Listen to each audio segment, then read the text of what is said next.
Alright, buckle up, cause Persona 3 Reload is back on the scene and I'm ready to grind the hell out of this game again to snag the Platinum trophy. So, without wasting a second, let's dive right into the fray.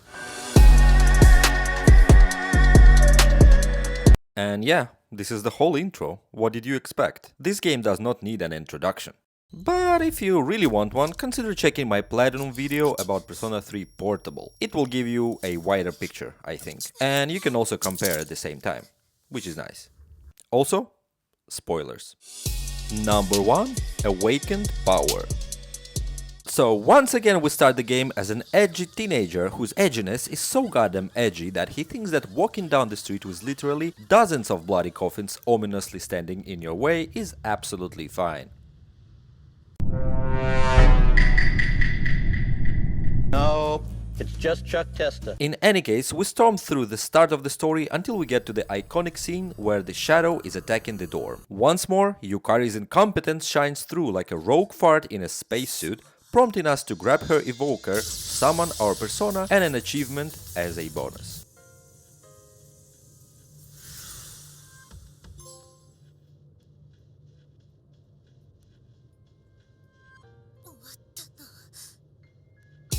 Number 2. Seize the Day. We get a load of exposition in our face and join the specialized Extracurricular Execution Squad together with Yukari and Junpei. At the same time, the game opens up a bit, we start Magician socialing with Kenji, and finally it's high time for us to go into our first Tartarus expedition.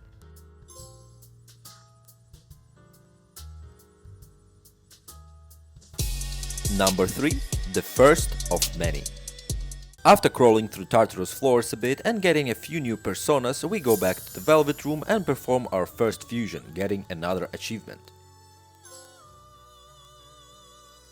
And actually from here I start noticing major changes that were done to Tartarus, the biggest one being the new SP restoration mechanic. You cannot pay money to restore HP and SP at the clock statue on the first floor anymore. You have to pay 7 Twilight fragments now, and at that point of the game you may have like 2 or 3, so I couldn't even get to the last floor of the section in one go. Furthermore, you may get some Twilight fragments occasionally during dungeon crawling, but the spawn rate is so minuscule that after maybe an hour of grinding through the first 15 floors, I decided to give up and come back another day to finish the section.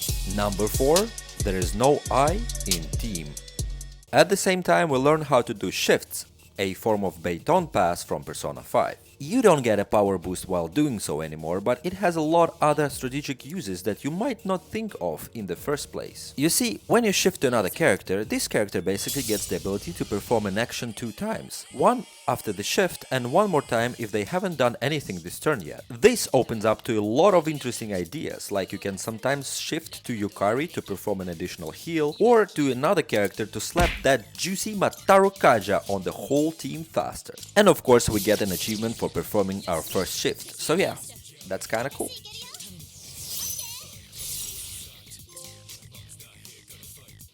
Number 5. Tempting Fate. And at the same time we get another achievement for allowing a skill change during a persona fusion. Nothing much to say here except for the fact that I haven't used this feature a lot during the playthrough. It might be useful during early to mid game, but in the end game, yeah, nothing is sadder than having your Whirlpool blade change to some shit like poison boost on your Masakato. So, yeah.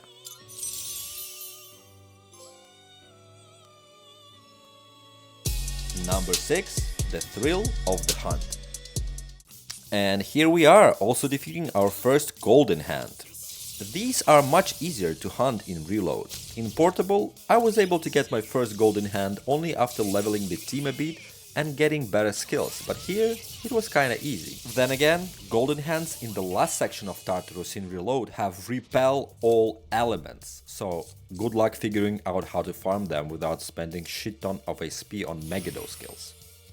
Nah, I'm joking, you can just use Theurgy skills of any character and demolish them, so it's not a big secret. Number 7. Briefcase Burglar. This achievement came pretty early in the game, I think even during my very first visit to Tartarus. And I don't know, maybe the counter was broken, because I swear I did not open 50 chests by the time this achievement popped up. But then again, there's probably at least one chest per floor, so I think if you get to the end of the first section, which is level 22, during your first few visits, you might be right about 50 chests in. So yeah, it's okay. Number 8. Back on track. Romancing Yuko, romancing Chiharu, romancing Yukari, romancing Priestess Arcana. Friendship ended with Mitsuru, I am friends with Arcana Priestess now. And here we are, our first full moon operation, and we have to fight the best waifu in the game, the Priestess. On our way to the train, I also stop and admire the view of Tartarus with the full moon. It's beautiful, I like the new graphics. And I have to say, she's even hotter than she was in Portable. And to be honest, she's a bit harder as well. And I'm a bit harder as well, if you know what I mean. So I was playing on hard, and I actually got wiped by her once. I'm not saying I'm a pro Persona player, but I'm pretty confident in my skills. And getting wiped by the very first boss actually was fun. It took just a few new attacks and gimmicks to completely catch me off guard, and really, I love it. Can't wait to see what they did with other bosses, and especially Strega. Numéro 9. Gourmand.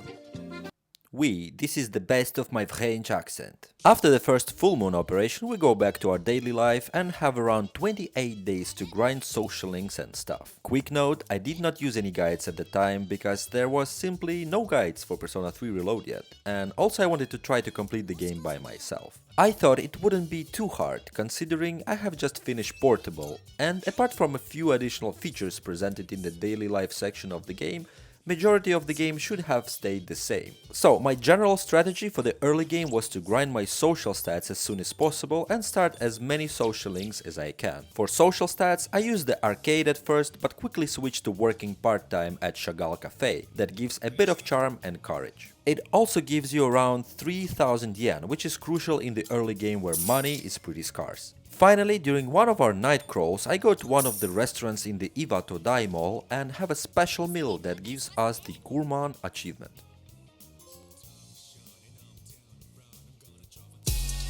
Number 10. Eagle Eye. As I have mentioned before, Twilight fragments are very scarce in the first part of the game, so having the ability to find some extra fragments in the city is a nice gameplay decision. These are not super hard to find, so we quickly uncover most of them, but to actually get the achievement you need to wait until Ikutsuki informs you that you can now do gardening on the roof of the dorm. There we find the last fragment in town and also get the achievement.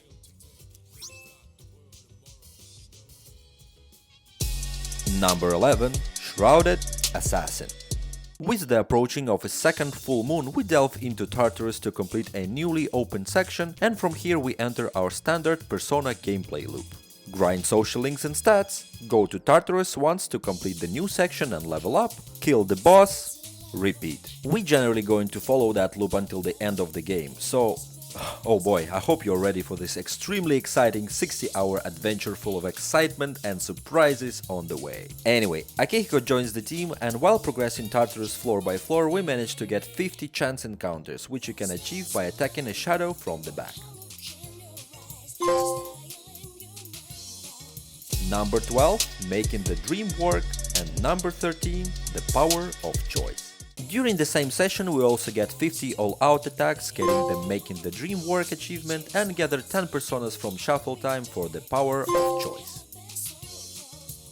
Number 14, Empowered Protector. We save Fuka and engage with the second major boss fight of the game, Emperor and Empress. And this boss has been changed for the better in Reload as well. Empress is not weak to all physical, and Emperor is not weak to all magical damage anymore, which made them extremely easy to beat right away in Portable. Now you have to actually utilize Fuka's Analyze ability to understand which exact element or physical damage type they are weak to and exploit it. The battle is still kinda easy and feels more like a tutorial to Fuka's abilities, but it is not as laughably effortless like it was in original Persona 3, which is again very good.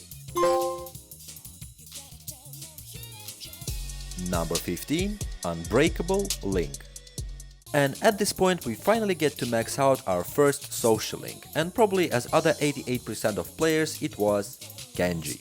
No surprise, as he is probably the easiest social link in the game and basically acts as a tutorial for all other social links. Number 16. Dorm Life. At the same time we also start a few new links, which are Justice, Tower and Death. And I also start to do some random events with the teammates in the dorm, and I have to say, those do not disappoint. And also around this time we meet my favorite boys band of the game, Strega. Look at them, here they are from left to right: Ed Sheeran, Young Jesus and that girl from Baby Metal. Awesome. Number 17. Eat your veggies, peas. And wow, to be honest I don't even know how to read this. Eat your veggies, peas? Like, is this a reference to something? Let me know in the comments if you know. So, one of the events that you can do in the evenings is actually taking care of your great vegetables. Great vegetables. Alright, let's harvest some, big bro. Alright, how many are we gonna get vegetables. this time? Go! Great vegetables. Great vegetables. Vegetable. on the roof with one of the teammates. This does not only give us another achievement, but also increases the harvest. And there's actually a different outcome to the harvest depending on the character that helped you. One big advice: make sure to get soul spinach as soon as you can and start planting it every fucking time. It is very good for farming SP recovery items that will save you a lot of time, and you also probably won't need to waste Twilight fragments in Tartarus. Number 18. Birthday Present. During our visit to Tartarus we also get an item from a persona. The interesting change here is that the personas do not give specific equipment anymore, and this was probably made to eliminate the possibility for players to spam level items, especially endgame ones. But man, you also have to farm different gems, and those are quite rare, and you always don't have enough.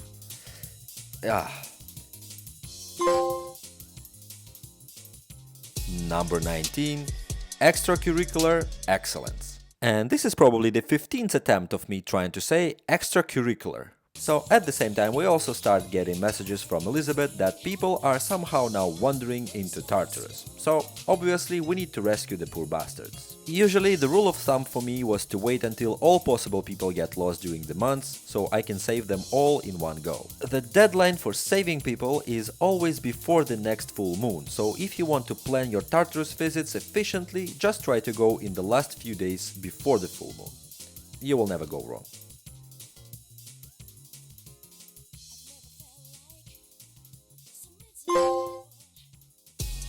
Number 20. The Fool's Journey. So this is a new feature that is actually quite cool. So, you see, whenever you get the shuffle time now, you can also get one of the major Arcana cards that will give you a more widespread bonus that will last until you leave the dungeon. This could be something simple, like increased experience, or something more interesting, like allowing you to fuse personas 5 levels above your own level, or the ability to pick an additional card during shuffle, which is also quite nice. At first you will have like 2 or 3 cards, and when you gather all of them, you will get so-called Arcana Burst, that will level up your minor Arcana cards by 1 level. The more cards you unlock during the story, the more slots you get to fill in to trigger the Arcana Burst. That makes it harder to do, but also provides more bonuses from all the cards at the same time. So it is actually worth it. Number 21. Shattered Plumes. And this is another achievement that comes naturally. You will get a lot of Twilight fragments from Elizabeth if you are doing social links. Basically, she will give you 1 fragment for each social link rank. And eventually, by your 3rd or 4th visit to Tartarus, you will have a lot of them, like around 30 or 40. There's always chests to open up, and occasionally you can also heal your SP with it, so this achievement will come sooner or later.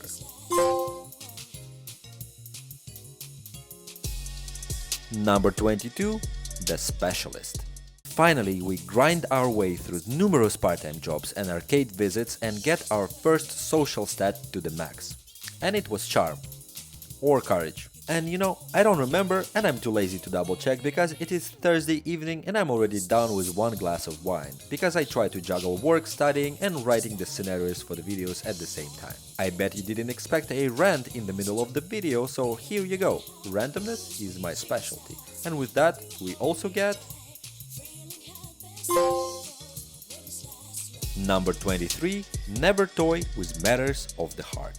We get to our next full moon operation, and I already joked that this whole event is Shinzo Abe's wet dream. The only thing I don't like here is that we're stuck with Yukari for the event and I can't even change her to Mitsuru. Life is fucking unfair sometimes.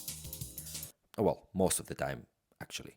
Anyway, we get Hierophant down and after some glass breaking also quickly dispatch lovers without too many issues. Then again, I died a few times, but by that time in the game, I consider it completely normal. The new bosses really became more similar to mainline SMT bosses, where you usually 100% die on the first try just to see bosses' patterns and weaknesses, so you can return and kick their ass with the new knowledge. Number 24. Fusion Artisan.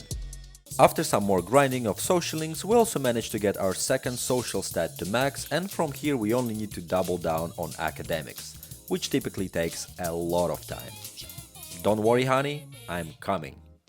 Anyway, we also get into Tartarus eventually to grind floors and levels and manage to fuse the Pale Rider, which is a 3-way special fusion. I actually almost said a threesome fusion instead of 3-way fusion.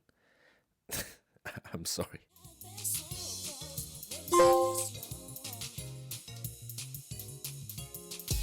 Number 25. Beyond the Darkness. And from this point we also start encountering monad doors and monad passages. Monad doors are basically random encounters that can appear on any floor. You enter the door, defeat the mini-boss and get some valuable loot from that. There is an achievement connected to these doors, but we'll get to it later. As for monad passages, it's a static encounter, a door that usually appears at the last floors of the Tartarus section. Basically you go through a gauntlet of few mini-bosses that are basically puzzle fights, and in the end we always get some cool equipment plus a new major arcana card. Pretty cool, if you ask me.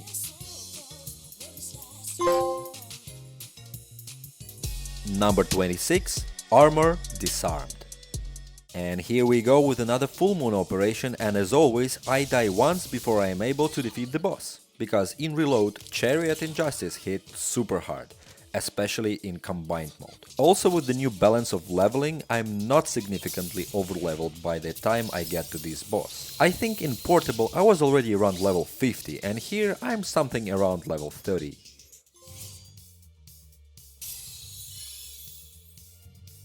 Number 27. Benevolent Purr-tector.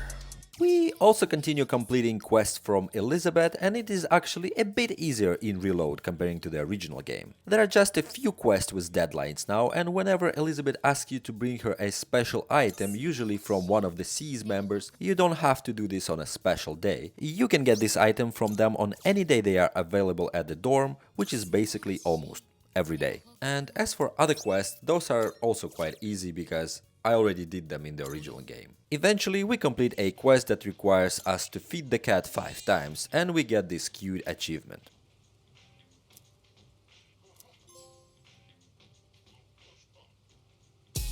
Number 28. The Strength of Our Hearts.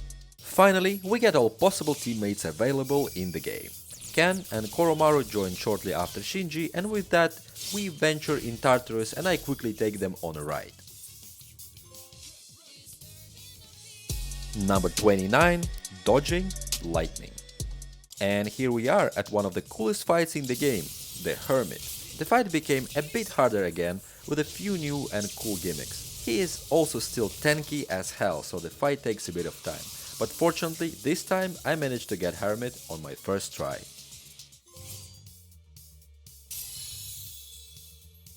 Number 3.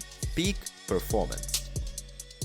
Finally, by the end of September, we managed to get our academics to max. And I think I have probably eaten all shrimps in Japan in order to get this. From here, our evenings are mostly free. By that time I have also finished Tower and Devil Socialings, so now we can actually hang out with our teammates at the dorm and see some additional events.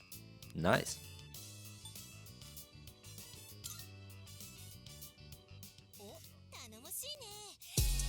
Number 31. Through Thick and Thin. And not long after we started hanging out with teammates, we also unlocked the first combat characteristic with Fuka. Basically, to do this we need to hang out with a teammate 3 or 4 times and eventually they will unlock one. These are actually quite interesting and could be a bit overpowered, so make sure to get ones for your main team and Fuka.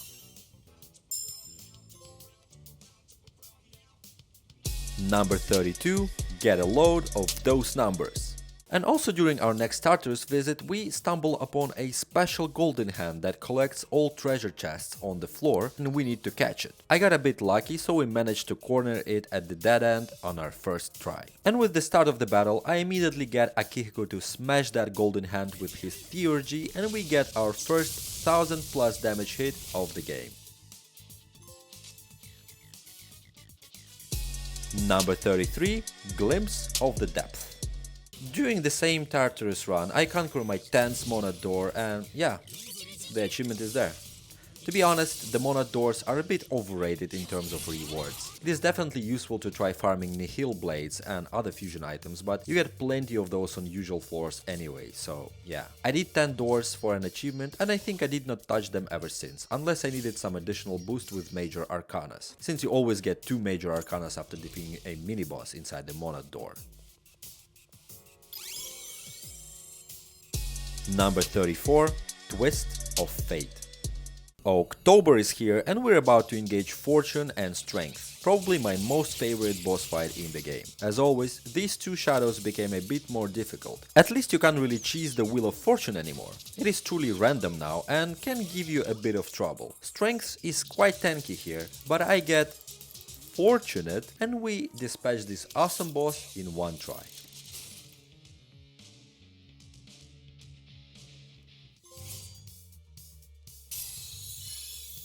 Shinji heads out to the Heaven supermarket for some groceries and after mourning a bit, we continue with our daily lives. Notably, from this point, characters start to evolve their personas, starting with Akihiko and Ken. It is not really important now, but it will be connected to an achievement in the future. Number 35. The Grindset Mindset. So our evenings are mostly free now and most of the days I just go for special events in the dorm. But also sometimes there's literally nothing we can do in the evenings and on such days I go for part-time job in Chagall Cafe. We still need to get 50k in part-time job earnings for an achievement, but we get it right away only after one part-time sequence, so yeah, quite cool. Number 36. Top of the class.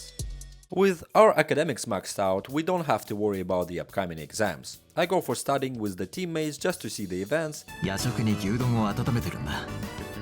いい匂いだろ。そっち？つか牛丼？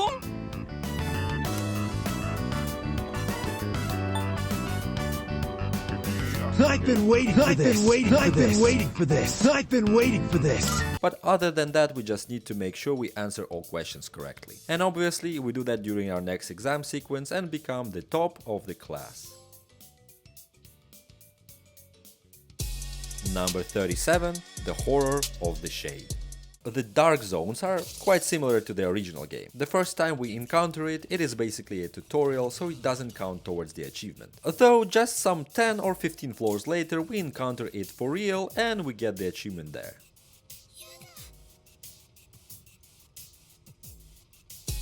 Number 38. A Sense of Finality. And it's November, so we're starting another full moon operation, which is supposed to be the last one. And yes, Atlas did what I begged them in portable video and fixed Strega fight. Takaya and Jin fight is actually quite challenging, especially when they start shifting to each other, which is quite cool on its own. And after Strega take an unconventional skydiving lesson, we can finally move on to Hanged Man. And this battle seemed the same as the original game. I'm not saying it's a bad thing. The battle in the original game was quite cool as well. So we deal with the boss, get the achievement and get into the finishing stretch of this game's platinum journey.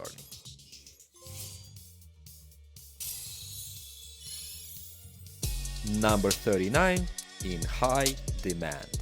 Because this game has only one day off a week, as poor kids in Gekko-kan have to study on Saturdays, I mostly skipped all hangout invitations during the year, as there are two social links that are only available during Sundays, Hermit and Sun, and we have to do them as soon as possible. But of course we're done with them for some time now, so I try to accept all the invitations that come my way in order to get the achievement. It is actually pretty important to do as early as possible, because you can eventually find yourself in a situation when you have completed most of the social links that actually have Sunday events, and you won't get new ones until New Game Plus. Because I think after you maxed out a social link, those characters will not invite you on Sundays to hang out anymore. I might be wrong, but I think I didn't get any invitations from the maxed out characters. Fortunately, we still have a few social links available, and eventually we get this achievement around mid-November.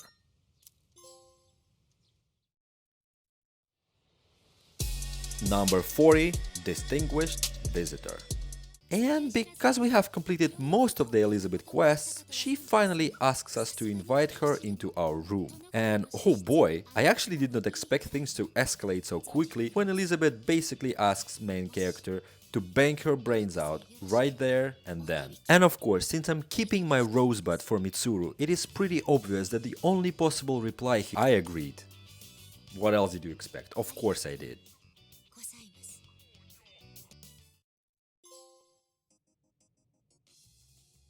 Number 41, That Special Someone. And speaking of rosebuds, we finally start a social link with Mitsuru and quickly progress through it. Eventually she dumps her asshole groom and confesses her feelings to MC, which we gratefully accept. And by this, we not only get an achievement, but also the best waifu in the game. I mean, the achievable waifu in the game, since Atlas still won't allow me to romance Priestess Arcana. Number 42, a Newfound Strength. Okay, back to the story. So after defeating the Hangman, the Dark Hour is supposed to disappear, but of course it doesn't. More to that, Ikutsuki reveals to be the bad guy. He hacks Aegis and tries to sacrifice the whole team to death itself. But fortunately for us, Aegis snaps out of it in the last moment and frees everybody. Too bad Mitsuru's father decides to check on Shinji in the Celestial parking lot, so we have to bid him farewell. At the same time, a new classmate gets transferred to Gekko-kan by the name of Ryoji Mochizuki, and he quickly becomes friends with Junpei and the rest of the team. At that time I was actually panicking that I won't be able to finish all social links in time, so I could only hang out with him once.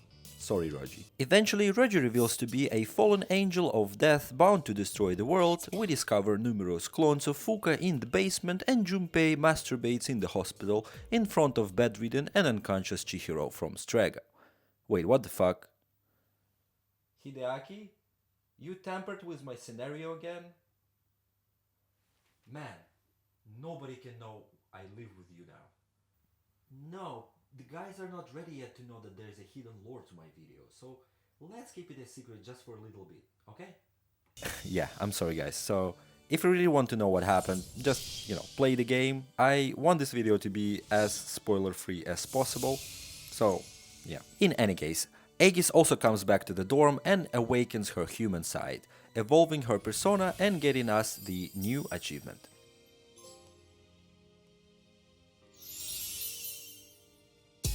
Number 43, People Person. And with the Aegis become more human, we can also unlock her social link, which is Aeon Arcana. With that, we unlock all social links available in the game and receive the achievement for doing that. Number 44, a legacy of friendships.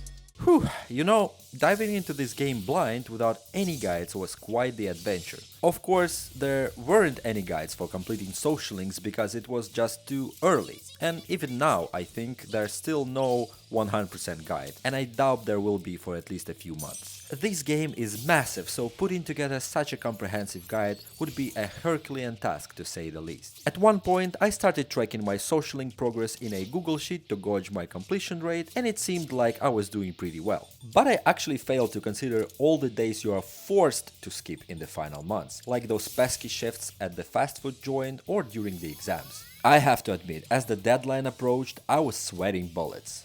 But finally, I managed to complete all social links just in time, on January 29th, a mere 2 days before the end of the game. Surely, there are probably more optimized routes out there. I mean, you can definitely complete all social links, including Mitsuru's, before January in the original game. And of course, getting Aegi's social link to the max in the last months is a piece of cake. And here we come to the one thing that I wanted to talk about regarding Reload. There's just so much new content that you're practically forced to skip it in favor of completing all social links. And thank Messiah, there are no achievements for completing the Persona Compendium to 100%.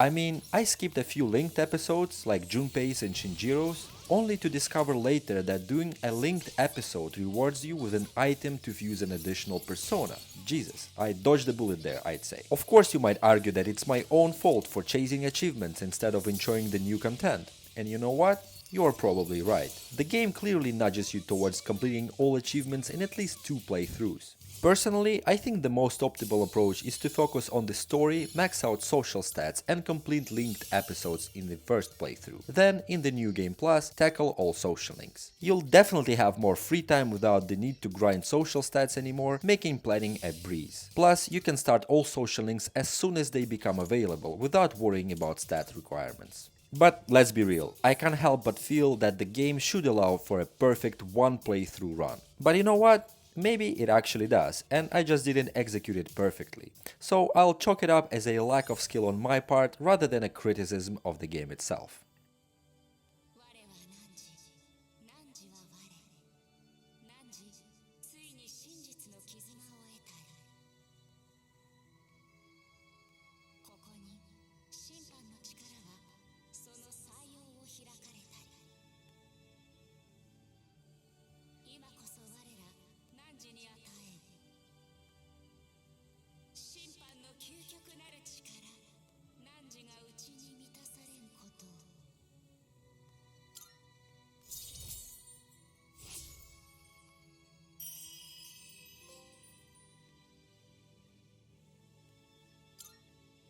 Number 45, Path to Salvation.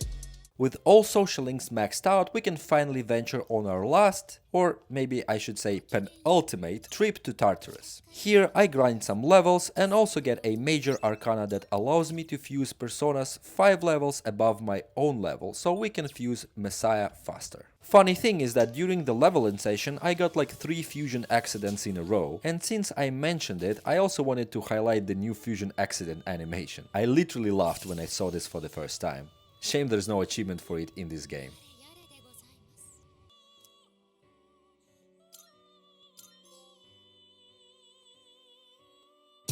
Number 46, Reaper Reaped.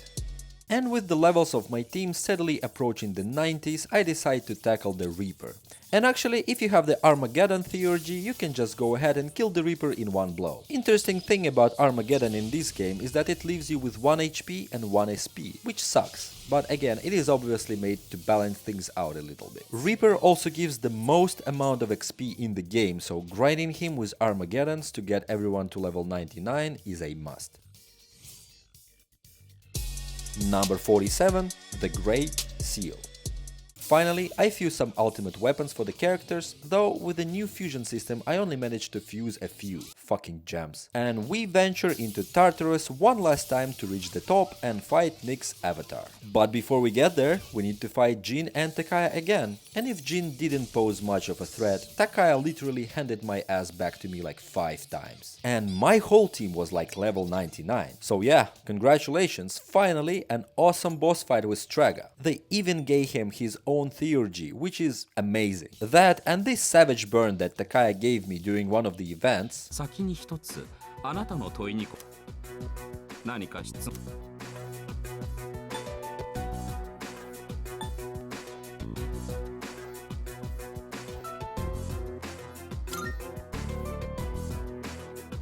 愚者には見えない上着なのです。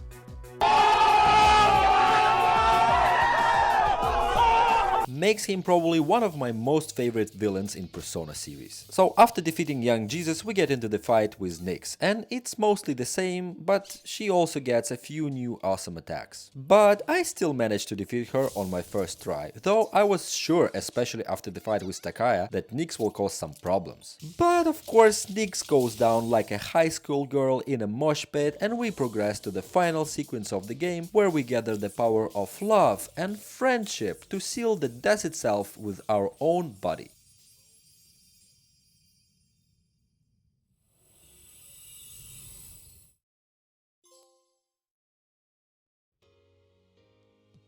Number 48, From Shadows into Light. Man, I have to tell you, this ending always brings a tear to my eye. I'm going to cry again now. Jesus. Whew, I'm glad that this remake came out. I think we have finally received the ultimate version of this game that everyone wanted for a long time. Of course, it's not ideal, and I had my own hopes that were not realized in the game, but then again, my hopes are my problems. The game turned out to be amazingly stylish, and everyone who were saying that this game basically copies the style of Persona 5 turned out to be completely wrong. Apart from the fact that this game is done on the same engine, the overall style, pace, combat and everything in between is as far from Persona 5 as original Persona 3 is stylistically different from Persona 4. I was obviously hoping for some new story content, like maybe ultimate third tier personas for all characters, or some post-game scenes that would tie in the game to Persona 4 or 5 or anything. But alas, it didn't happen, and maybe it is for the good. Persona 3 story is excellent as is, and it probably would be quite hard to add something to it without breaking the atmosphere. So overall, I would give the game a solid 9 out of 10. And as for the Platinum trophy and the trophy list overall, well, things go a little weird. They definitely aimed for an easier Platinum, similar to Persona 5 Royal. And while I'm undoubtedly grateful for not including an achievement for hearing 7000 Fuuka combat phrases, I still get flashbacks from grinding hardcore resets fan in Persona 4, but at the same time, it is odd that the game does not have such classic achievements like beating Elizabeth and completing the compendium. So all in all, I would give this Platinum journey a 5 out of 10, simply because it is not as rewarding as other Persona games. And that's about it. Thank you guys for watching this video and following me on this awesome journey. Let's make a deal. If this video gets to 5000 views, I will also grind through Endgame Plus to defeat Margaret and complete the compendium. And also, of course, I'll upload the video about it. But to be honest, I will probably do it at some point anyway. I just need to take a break from JRPGs at this point. But of course, your views, likes, comments and subscriptions are greatly appreciated. Have a good one, guys, and see you soon with more Platinum journeys. Cheers!